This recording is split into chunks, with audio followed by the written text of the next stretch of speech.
Olá, irmãos, irmãs, graça e paz. Bem-vindos, bem-vindas à nossa segunda estação.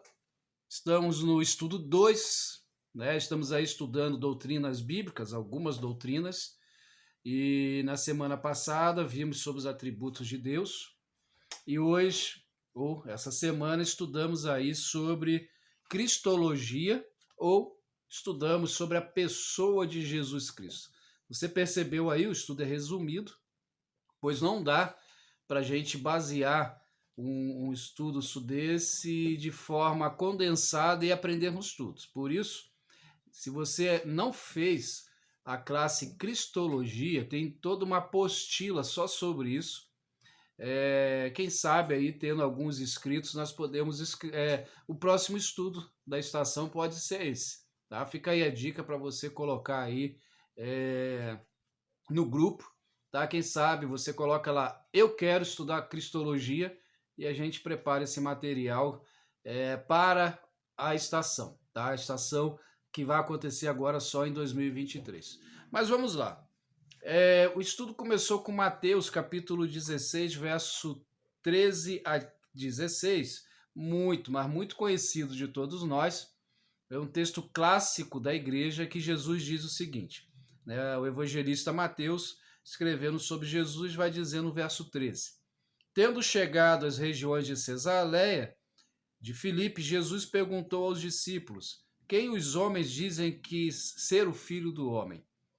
E eles responderam: Alguns dizem que é João Batista, outros Elias, outros Jeremias ou um dos profetas. E Jesus lhes perguntou: Mas vós, quem dizeis que eu sou?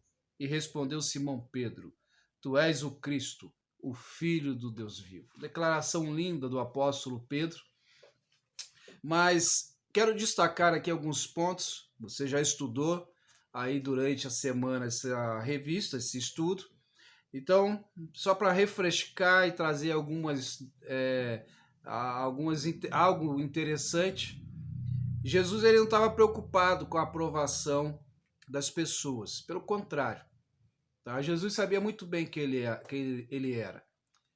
Quando os discípulos vão dizer que as pessoas, a multidão, falava que ele era um profeta, que ele era um grande homem, isso significa que eram pessoas que estavam afastadas dele. Eram pessoas longe, que o viam de longe ou somente desfrutavam dos seus milagres, daquilo que ele fazia por elas. Já os discípulos, eles estavam mais próximos. Jesus queria, nessa pergunta, na verdade, entender, ou melhor, mostrar, porque Jesus já entendia, mas mostrar para os discípulos que eles precisavam entender quem era Jesus. E aí Pedro faz essa declaração. Então Jesus nada mais, nada menos está fazendo aqui o seguinte: olha, vocês precisam saber quem eu sou. E quem vocês acham que eu sou? E Pedro diz: Tu és o Cristo, tu és o Messias, tu és o enviado de Deus, tu és aquele que nós estávamos aguardando, tu és aquele que os profetas, que a multidão citou, falavam. Tu és o próprio Deus em carne. É isso que Jesus queria trazer à mente dos discípulos, pois com a partida dele, após a sua ressurreição, seriam os discípulos que iriam proclamar sobre Jesus. Então eles precisavam ter certeza de quem era Jesus. Hoje, sinceramente, a gente teria algumas surpresas se Jesus estivesse entre nós e perguntasse na sua igreja quem ele é. As pessoas têm tido dúvidas de quem é Jesus. As pessoas têm tido dúvidas justamente por olhar os discípulos de Jesus não testemunhando como devem testemunhar. Alguns acreditam que Jesus ainda é o menino da manjedoura, que é o Cristo crucificado, mas Jesus hoje é o Salvador ressurreto que está entre nós. E é essa verdade que precisa ficar gravada na nossa mente. Jesus ele veio para pagar toda a dívida que o pecado, que a rebelião do homem contra Deus havia causado. É esse Jesus que nós devemos adorar, o Jesus Salvador, mas também devemos lembrar que ele é o Jesus Senhor de nossas vidas, que é ele que reina e deve reinar sobre nós. Quando olhamos a natureza de Jesus, Nas escrituras, ainda que não apareçam essa palavra, mas mostram que Jesus vivia uma deidade. O que é a deidade? Seriam duas substâncias, dois momentos, duas situações. E Jesus vive uma deidade, pois ele era filho do homem e filho de Deus. Ele era homem, mas ele era Deus. Ou melhor, ele é homem e é Deus. Jesus, Deus em carne, Deus que está entre nós, o Emanuel. E como homem, ele passou por todas as limitações que você e eu passamos. Isso é deidade. Deus, homem, 100% Deus e 100% homem. É necessário que a gente lembre, Jesus precisou vir em forma humana para sentir o que você e eu sentimos.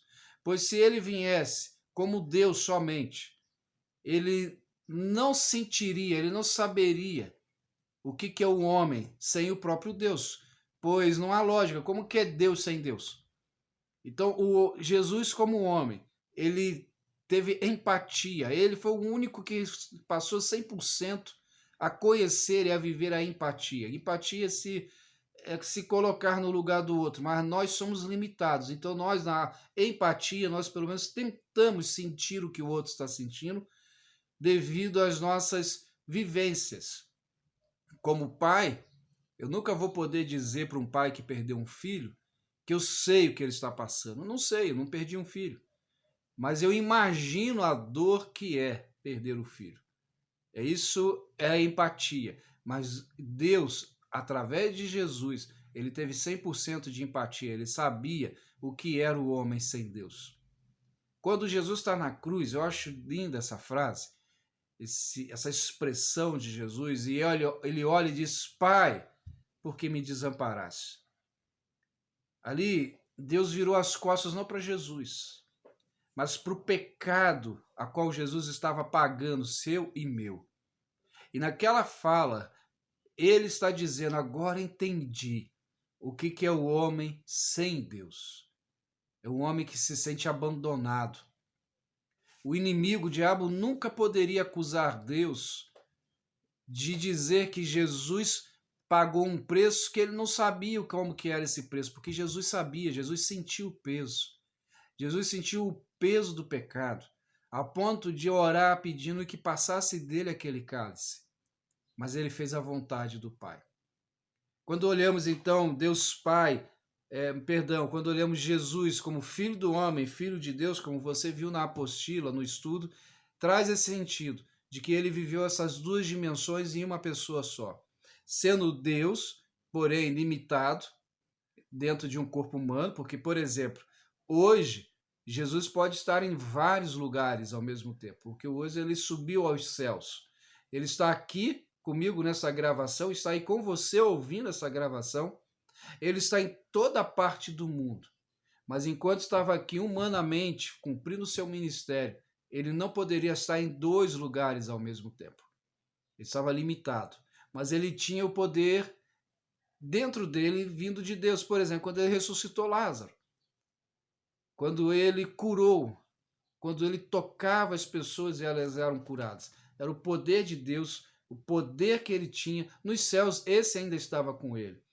A humanidade de Jesus denota justamente essa relação de participação, dele participar com você e comigo dessas dores que nós sofremos. Somente assim, sendo homem, é que Jesus poderia sentir e passar por aquilo que nós passamos. O estudo de Cristologia, estudo sobre Jesus, é um estudo rico. Espero que você possa ter aproveitado muito bem aí a leitura durante essa semana.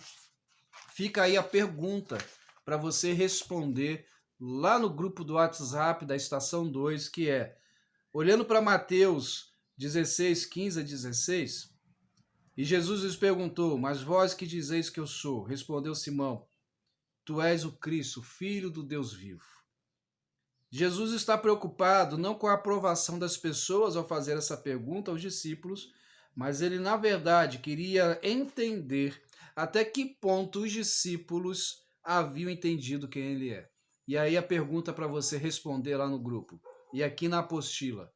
As pessoas sabem que você é um discípulo ou uma discípula de Jesus? Eles percebem isso, eles veem isso em você?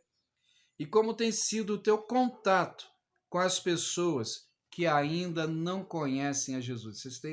Você tem levado Jesus até essas pessoas? Fica aí a pergunta, fica aí o desafio. Já entramos na semana 3.